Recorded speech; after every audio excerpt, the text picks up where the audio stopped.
Shalom, saudara yang kasih Tuhan. Salam jumpa dalam program Tuhan Adalah Gembalaku. Saudara-saudara, saya kira setiap kita hampir pernah membuat keputusan dalam hidup ini, saudara ya. Ya apapun keputusan itu, misalnya berkaitan dengan keputusan saudara mau melanjutkan studi atau bekerja. Ataupun misalnya memilih ataupun memutuskan untuk memilih jurusan mana, saudara ya. Saudara juga perlu membuat keputusan. Atau saudara yang bekerja, mau bekerja di perusahaan A atau B, juga saudara membuat keputusan. Atau bagi Bapak Ibu saudara yang mungkin sedang memikirkan bagaimana melanjutkan hubungan satu dengan yang lainnya, memutuskan untuk nikah hari ini atau besok, saudara ya. Nah itu juga sebuah keputusan, saudara. Nah ketika kita membuat keputusan tentu ada alasannya, tentu ada motivasi kenapa kita membuat keputusan dan memilih keputusan itu, saudara. Nah, saudara, motivasi itu baik atau tidak baik, tulus atau tidak, itu tergantung kepada kita yang membuat keputusan. Dan kemudian apapun hasil keputusan itu, saudara, sebuah keputusan pasti ada konsekuensinya. Nah, jadi saudara, kita menyadari bahwa apapun yang kita lakukan, apa yang kita putuskan berkaitan kepentingan hidup kita, saudara, selalu ada konsekuensinya. Nah, mari kita melihat satu bagian firman Tuhan di Matius pasal 8 ayat 18 sampai 22. Demikian firman Tuhan, ketika Yesus melihat orang banyak mengelilinginya, ia menyuruh bertolak ke seberang. Lalu datanglah seorang ahli Taurat dan berkata kepadanya, "Guru, aku akan mengikuti engkau kemana saja engkau pergi." Yesus berkata kepadanya, "Serigala mempunyai liang dan burung mempunyai sarang, tetapi anak manusia tidak mempunyai tempat untuk meletakkan kepalanya." Seorang lain, yaitu salah seorang muridnya, berkata kepadanya, "Tuhan, izinkanlah aku pergi dahulu menguburkan ayahku." Tetapi Yesus berkata kepadanya, "Ikutlah aku dan biarlah orang-orang mati menguburkan orang-orang mati mereka." Setelah Tuhan Yesus melayani di Kapernaum, Yesus melihat orang banyak yang mengelilinginya. Lalu tiba-tiba datanglah seorang ahli Taurat dan berkata kepadanya, "Guru, aku akan mengikuti engkau kemana saja engkau pergi." Saudara-saudara, ini menarik sekali ya, karena seorang ahli Taurat. Biasanya ahli Taurat itu ketika mendengar ajaran Yesus, mereka menentang, bahkan mereka menolak ajaran Yesus. Tapi kali ini seorang ahli Taurat datang secara spontan, lalu berkata kepada Yesus, "Aku akan mengikuti engkau kemana saja engkau pergi." Wow, saudara, ini sebuah keputusan yang luar biasa, saudara ya. Dia mau ikut Yesus kemanapun Yesus pergi. Nah, saudara, saya tidak tahu apa motivasi seorang ahli Taurat ini mau ikut Yesus, saudara. Kemungkinan, saudara, dari sekian banyak ahli Taurat ini berpikir bahwa Yesus ini seorang guru yang hebat, dia mempunyai pengaruh yang banyak, dan banyak orang berbondong-bondong mendengar pengajarannya. Mungkin saja satu ketika dia akan menjadi pemimpin bagi orang Israel. Maka paling tidak kalau saya memutus hari ini untuk ikut dia, ya saya mendapatkan kedudukan. Ya, saya mendapatkan fasilitas yang lebih baik daripada sebelum-sebelumnya, saudara ya. Dan saya kira Tuhan Yesus tahu motivasi ahli Taurat ini kenapa dia mau ikut Yesus. Itu sebabnya Tuhan Yesus menjawab di dalam ayat yang ke-20. "Serigala mempunyai liang dan burung mempunyai sarang, tetapi anak manusia tidak mempunyai tempat untuk meletakkan kepalanya." Saudara, seolah-olah Tuhan Yesus coba menjawab motivasi di balik keputusannya untuk Yesus, untuk mendapatkan fasilitas ataupun untuk mendapatkan posisi ataupun kedudukan, saudara ya. Sehingga Tuhan Yesus berkata, di sini serigala mempunyai liang, burung punya sarang, tetapi anak manusia ini tidak mempunyai tempat untuk meletakkan kepalanya. Artinya seolah-olah Tuhan Yesus katakan kalau ikut aku bukan masalah fasilitas, ikut aku bukan masalah kedudukan. Nah, saudara, ini motivasi-motivasi yang terselubung ketika seorang ahli Taurat itu membuat keputusan ikut Yesus. Kemudian ada satu lagi seorang murid Yesus yang mengatakan mau ikut Yesus. Tetapi dia berkata begini, Tuhan, izinkanlah aku pergi dahulu menguburkan ayahku. Dia ingin ikut Yesus, dia ingin membuat keputusan ikut Yesus, tapi dia masih excuse. Ya, saudara ya. Dia masih punya halangan, punya hambatan.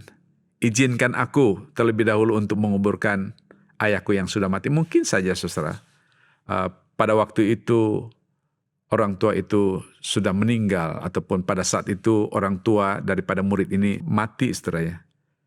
Tapi saudara, saya kira Tuhan Yesus di sini bukan melarang orang untuk punya empati terhadap keluarga atau orang tua yang meninggal, tetapi Tuhan Yesus ingin menyampaikan di sini tentang prioritas. Kalau kita ikut Yesus, maka tidak ada excuse.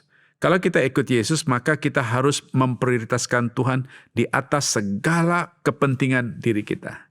Maka kita harus menempatkan Yesus Kristus sebagai yang utama di atas segala-galanya dalam hidup kita. Maka kita menempatkan Tuhan Yesus di atas segala-galanya, saudara, maka motivasi kita benar untuk ikut Yesus. Tetapi kalau di balik itu, kita masih menunda-nunda ikut Yesus, saudara, maka Tuhan Yesus katakan kita sesungguhnya tidak layak untuk ikut Yesus.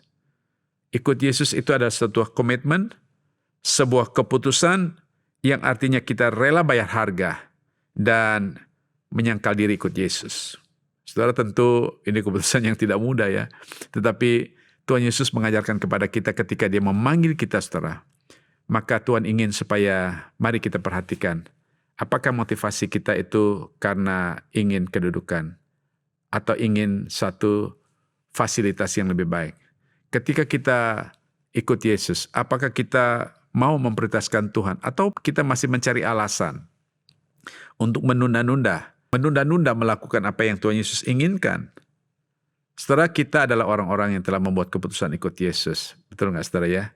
Kita memutuskan menjadi murid Yesus, menjadi orang-orang percaya dan orang-orang yang mau ikut Yesus.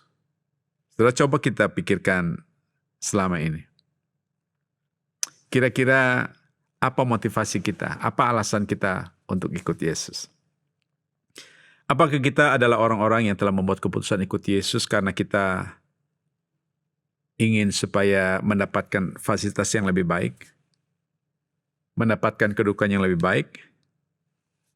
Apakah kita memutuskan untuk ikut Yesus karena ya supaya keadaan ekonomi baik, ya, supaya diberkati oleh Tuhan, supaya lebih kaya daripada sebelumnya?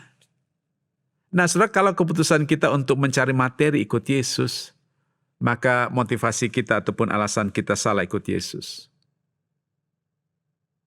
Coba pikirkan. Sejauh ini, selama ini kau jadi orang Kristen. Apa alasan saudara untuk ikut Yesus? Yang kedua, saudara, apakah ketika kita membuat keputusan ikut Yesus itu berarti kita menjadikan Yesus sebagai prioritas yang utama dalam hidup kita? Setelah kita memutuskan ikut Yesus, coba pertimbangkan mana yang lebih utama yang hari ini saudara lakukan. Apakah melakukan kehendak Tuhan atau melakukan kehendak diri sendiri? Ya, coba kita cermati beberapa hal berkaitan hal praktis. Ketika kita memutuskan untuk melakukan sesuatu di hari Minggu, mana yang kita pilih? Datang ibadah atau kita datang bekerja? Apalagi kerjaannya menjanjikan nilai yang besar. Kira-kira saudara menempatkan prioritas yang mana? Lalu ketika kita mungkin saudara diminta untuk melayani, tetapi jam itu kita mungkin ada aktivitas yang lain. Mana yang kita pilih? Melayani atau misalnya olahraga, saudara? Atau yang lain, saudara? Saya tidak tahu. Nah, saudara, mari kita kembali memikirkan keputusan kita ketika kita ikut Yesus. Sekali lagi, kalau kita ikut Yesus, Karena kita mempunyai keinginan di balik keputusan itu untuk hal-hal materi, maka kita tidak layak di hadapan Tuhan. Ketika kita memutuskan untuk ikut Yesus, tapi kita tidak mengutamakan Tuhan Yesus dalam hidup kita, saudara. Dan Tuhan Yesus katakan kita pun tidak layak di hadapan Tuhan.